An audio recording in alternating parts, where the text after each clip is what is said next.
अरे क्या करूं यार, फिर से अरुण ने मीटिंग में बुला लिया। वही सेल्स मीटिंग फ्राइडे को। पता नहीं ये लोग क्यों मीटिंग्स करते हैं।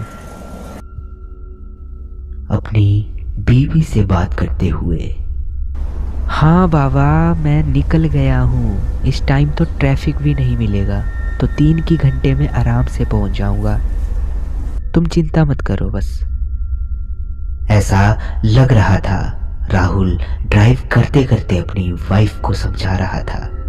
राहुल पिछले 4 साल से मुंबई में जॉब करते हुए अपनी वाइफ के साथ रहता था। वैसे तो राहुल की वाइफ रिया भी एक आईटी कंपनी में जॉब करती थी, लेकिन पिछले कुछ महीनों से उसे प्रेग्नेंट होने की वजह से वो अपने मम्मी पापा के साथ पुणे शिफ्ट हो गई थी। तो 2 महीनों से राहुल हर फ्राइडे रात या फिर सैटरडे सुबह को मुंबई से पुणे निकल जाता था और फिर मंडे सुबह ही वापिस लौट आता था। पर उस फ्राइडे राहुल को ऑफिस में ही लेट हो गया था। करीब 10:30 बजे वो ऑफिस से निकला और सीधे पुणे के लिए निकल गया। उसने सोचा हाईवे में रुक कर किसी ढाबे में डिनर कर लेगा। वो जल्द से जल्द मुंबई पुणे हाईवे पहुंचना चाहता था ताकि वहां से पुणे 2-2.5 घंटे में पहुंच जाए। बस एक बार हाईवे पहुंच जाऊं, वहां से तो बस 2 घंटे लगेंगे। इस टाइम तो भीड़ भी नहीं होगी। उस रात मौसम काफी अजीब था। आसमान बादलों की वजह से लाल था और बिजली भी कड़क रही थी और बारिश का दूर दूर तक कोई नामो निशान नहीं था। और वैसे भी वो बाप बनने वाला था, तो इस बात से इन दिनों उसका मूड काफी अच्छा रहता था। ऑफिस से हाईवे पहुंचने में उसे करीब 1-1.5 घंटा लगा। 12 बज चुके थे। अब उसकी गाड़ी हाईवे पर थी। हल्के से मुस्कुरा के उसने गाड़ी के शीशे नीचे किए, गाड़ी का रेडियो ऑन किया और सीधा आगे की ओर बढ़ गया। रेडियो के गाने इस मौसम के हिसाब से बिल्कुल सही थे। गाने इस मौसम के हिसाब से बिल्कुल सही थे। ठंडी हवा और गाने सुनते हुए वो करीब 90 की स्पीड पे ड्राइव करता हुआ जा रहा था कि तभी उसने तुरंत ब्रेक मारा। उसे ऐसा लगा कि कोई स्पीड ब्रेकर उसके सामने आ गया, जो उसे अंधेरे की वजह से दिखा नहीं। और जब गाड़ी साइड पे लगा के जब उसने देखा तो उसकी गाड़ी के नीचे खून लगा हुआ था। उसने आगे पीछे देखा तो वहां कोई नहीं था। मोबाइल लाइट से उसने ध्यान से देखा। गाड़ी के निचले हिस्से में काली बिल्ली की खाल चिपकी हुई थी। वो समझ गया वो स्पीड ब्रेकर नहीं बल्कि एक काली बिल्ली थी जो उसकी गाड़ी के नीचे आ गई थी। बिल्ली को देखकर उसको थोड़ा अजीब लगा, पर जो होना था वो हो गया था। तभी उसका फोन बजा, पर राहुल इस बिल्ली वाले किस्से में उलझा हुआ था, तो उसने फोन नहीं उठाया। फोन उसकी बीवी का था। फोन 4-5 बार फिर से आया। गाड़ी को साफ करने में बिजी राहुल ने फोन नहीं उठाया। वैसे भी हाईवे पर पहुंचने के बाद उसकी बीवी एक बार चेक करने के लिए फोन जरूर करती थी। गाड़ी में बैठते ही राहुल को पास में एक आदमी खड़ा हुआ दिखाई दिया, जो शायद कार या बस का ही वेट कर रहा था। बड़ी अजीब सी बात थी कि राहुल जब गाड़ी के बाहर था तो उसने आदमी पर बिल्कुल भी ध्यान नहीं दिया था। उस आदमी के पास एक लेदर का बैग भी था।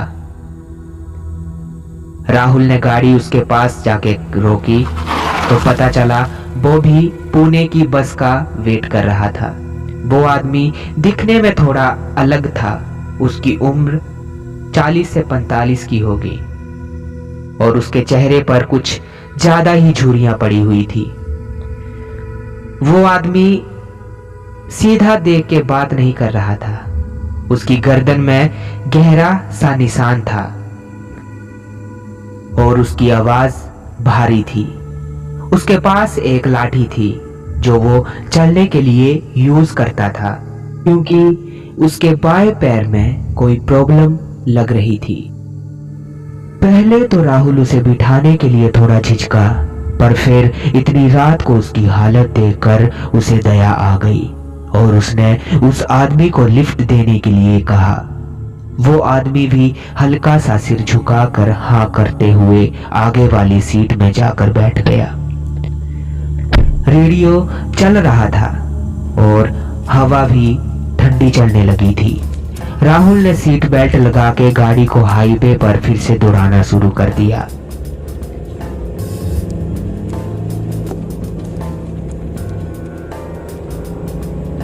हाय, आई एम राहुल।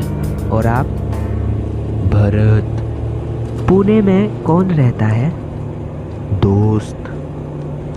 ओके, आज मौसम काफ़ी अच्छा है ना? हमारे लिए क्या ही ये मौसम।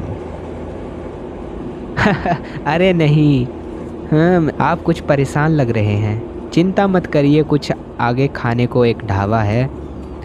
हे, रुकना नहीं, कहीं नहीं रुकना हो। मैं सोच रहा था कि डिनर, आपको क्या कहीं जल्दी पहुंचना है पुणे? सब ठीक है? राहुल की हर बात का भरत उल्टे या फिर अजीब से जवाब दे रहा था, जो राहुल को बहुत अजीब लगा। उसे लग रहा था कि भरत किसी चीज को लेकर परेशान है। पर एक बार फिर राहुल ने बात करने की कोशिश की। आप ज़्यादा बात नहीं करते हैं भरत, हैं? गेम खेलता हूँ मैं, खेलोगे? सही है, बिल्कुल बोलो क्या गेम है? हम दोनों एक दूसरे से 5-5 सवाल करेंगे, पर जवाब में सच नहीं, झूठ बोलना है। ये रूल है। अगर ये तोड़ा तो इसकी सजा मिलेगी। इंटरेस्टिंग, चलो खेलते हैं। पूछो। तुम्हारा नाम?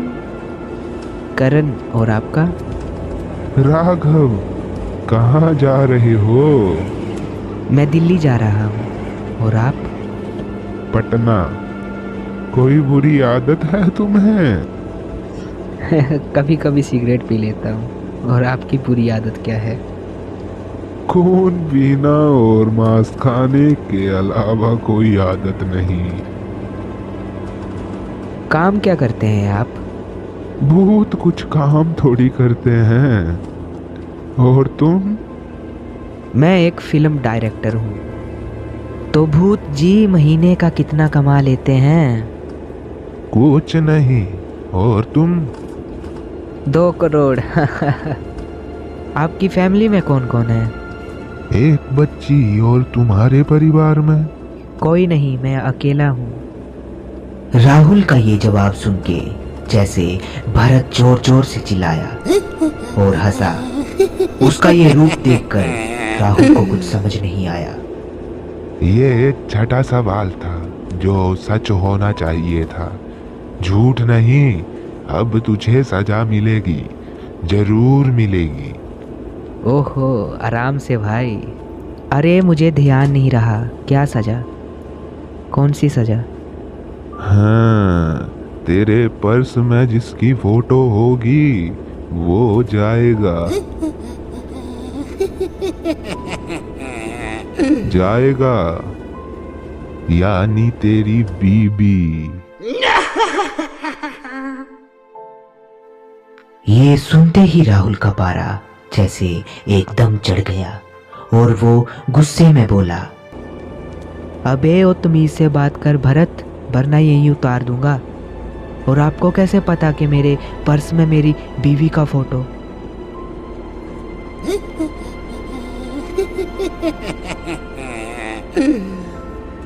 तेरी बीवी जाएगी, या हो सकता है चली ही गई हो।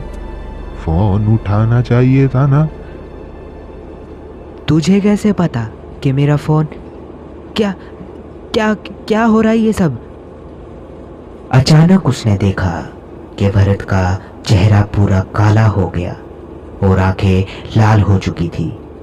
उसने रेडियो पर एक हाथ मारा और रेडियो में से राहुल के घर की आवाज आने लगी। रेडियो पर रिया की माँ रो रही थी। बेटा रिया, बालकनी से कूद कर, रिया। नहीं मम्मी, नहीं, मैं आ रहा हूँ। ये क्या हुआ है? क्या हुआ रिया को मम्मी? रिया और उसका होने वाला बच्चा दोनों चौथी फ्लोर से कूदकर मर चुके थे। राहुल पूरे सदमे में जा चुका था और भरत, जिसका चेहरा पूरा काला और आंखें लाल हो चुकी थी, अब अपनी गर्दन टेढ़ी करके एक ही बात बोल रहा था। मारा था ना उस मेरी प्यारी बिल्ली को। पर वो तो एक एक्सीडेंट था ना, मैंने जानबूझ के थोड़ी ये करा था। राहुल ने डरते हुए और रोते हुए भरत से कहा। वो गाड़ी से बाहर निकलना चाहता था पर निकल नहीं पा रहा था। हाईवे की हर हादसे की सजा होती है। और ऐसा बोलने के साथ अपने दोनों हाथों से, जो कि पूरे कंकाल जैसे हो चुके थे, राहुल के शरीर में हाथ डालकर एक झटके में उसका दिल निकाल दिया। राहुल का खून पूरी गाड़ी में फैल चुका था, सीट पर, शीशे पर, स्टीयरिंग पर और रेडियो पर भी। उसकी कटी फटी सी लाश को देखते हुए भरत फिर बोला। हाईवे का कोई भी हादसा पीछा नहीं छोड़ता और अपना बदला जरूर लेता है।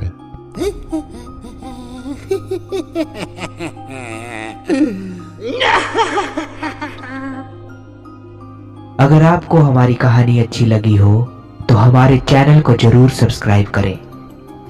मैं औरों की तरह कहानियां नहीं सुनाता, बल्कि आप लोगों को फील करवाता हूं।